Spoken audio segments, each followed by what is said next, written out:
नमस्कार मंडळी. सध्या थंडी इतकी वाढली आहे की सकाळची सुरुवात मॉइश्चरायझर लावल्याशिवाय होतच नाही. आणि हो, काल मी केसांना मेहंदी लावली होती तर किती छान कलर आलाय बघा. आणि सगळेजण मला विचारत असतात की तू केसांना कलर केलायस की काय.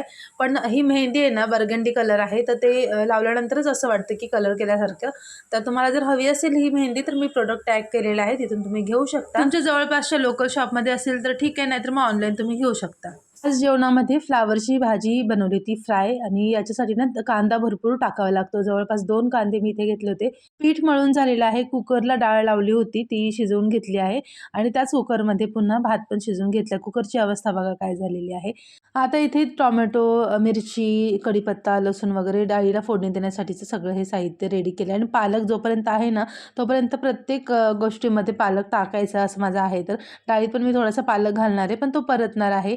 आता चपाती करायची होती ना, त्याच तव्यामध्ये मी काय केलं, फोडणी दिली. ॲक्च्युली मी कढईमध्येच देणार होती फोडणी, पण भाजी लवकर शिजणार नाही, वेळ जाईल त्याच्यात, म्हणून मग मी आधी भाजी टाकली फोडणीला. आणि त्यानंतर आता इथे डाळीला फोडणी द्यायची. तर इथे टोमॅटो वगैरे थोडं परतल्यानंतर मी त्याच्यात पालक घातला. त्यामुळे काय होतं ना, पालक छान असा बारीक होतो. जर वरून घातला ना, तर तो मोठा-मोठा दिसतो. आता हे फोडणी काढून घेते या पातेल्यात आणि थोडंसं पाणी टाकून सगळी जे फोडणीचं ते तेल वगैरे होतं ना, ते पण काढून घेतलं. आता हे डाळ जी आहे ना, ती पुन्हा मी थोडा वेळ शिजायला ठेवणार आहे.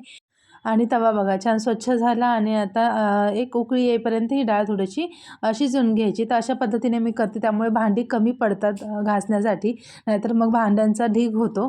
आता बघा फ्लावरची भाजी पण ऑलमोस्ट रेडी झालेली आहे, होतच आहे. वरून कोथिंबीर घातली थोडीशी.